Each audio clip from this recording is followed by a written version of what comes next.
Specifically, I'd like to raise a concern about the general obligation debt that was issued in the first series of bond issuances in 2018, and the decision to utilize capitalized interest in that issuance.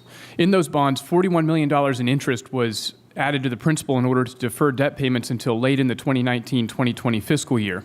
In other words, we essentially took out loans last year to defer paying the debt service, and the result is that we won't even begin making payments until next year, which kicks the can down the road to future taxpayers, our kids and our grandkids. So I asked the State Treasurer and the Attorney General to comment about this in their role as issuing officials, and they both deferred to the administration regarding this decision. Although the State Treasurer said that he would support a proposal to prohibit capitalized interest in general obligation bonds. So I wanted to ask if you could comment on the administration's role in the issuance of general obligation bonds, and I wanted to ask if you would agree that the ultimate responsibility for the management of these issuances rests with the governor. Yes. So on the capitalized interest question, I mean, National Recognized Bond Council gave an opinion that proceeds could be used to pay interest costs in the 18-19 fiscal year.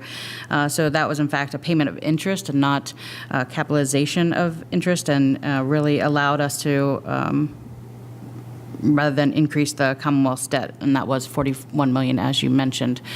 So, you know, obviously, as you mentioned, the governor and the treasurer and the attorney general all have a role in this process.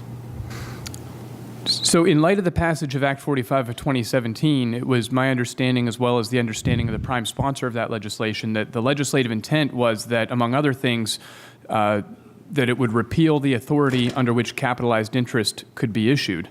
So do you believe that it is a responsible financial practice to pay a premium on borrowed money going forward in order to avoid paying the bills until some point in the future? And then furthermore, would you be able to give assurances on behalf of the administration that future decisions will be made with an eye towards this understanding? You know, I will admit that bond debt and issuance is not my area of expertise, so I'm learning through the process. So I'd hate to give an opinion on something that I don't have a lot of knowledge on. I think the decisions that were made previously were done in the best interest of the Commonwealth at the time, and I think that would be our position moving forward.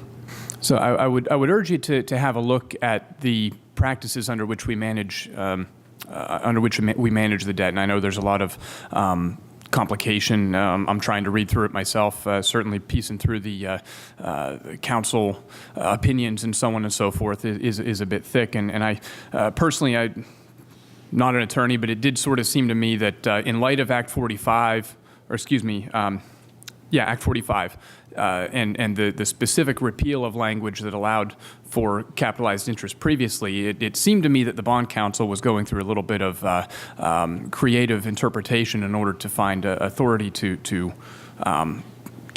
allow for that. But that being said, I also wanted to turn a little bit to the topic of House Bill 83 from last session. And this bill would have required bond repayments to be structured in such a way to prohibit the backloading of the repayment of principal at the end of the life of the bond.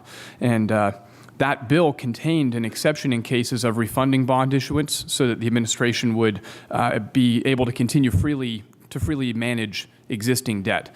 And so my question is, why would the governor veto this effort that would protect future generations from ballooning debt? And would the administration be willing to look at such a proposal again? Because I think that it's important, understanding that we have to manage the debt that's already there, but looking at debt issuances going forward, the idea of backloading that principal so that our kids and grandkids shoulder more of the load as opposed to the current taxpayers that are benefiting from the spending seems to be a little bit misaligned, and I would like to invite you to comment on that. So the governor vetoed due to the limiting of the budget office's ability to efficiently structure refunding bonds or optimal savings and debt service is higher than budgeted earlier in the bond's life. So, you know, I think there are portions of this bill that we could agree on. I think there's just further discussion needs to be had so that we can come to an agreement.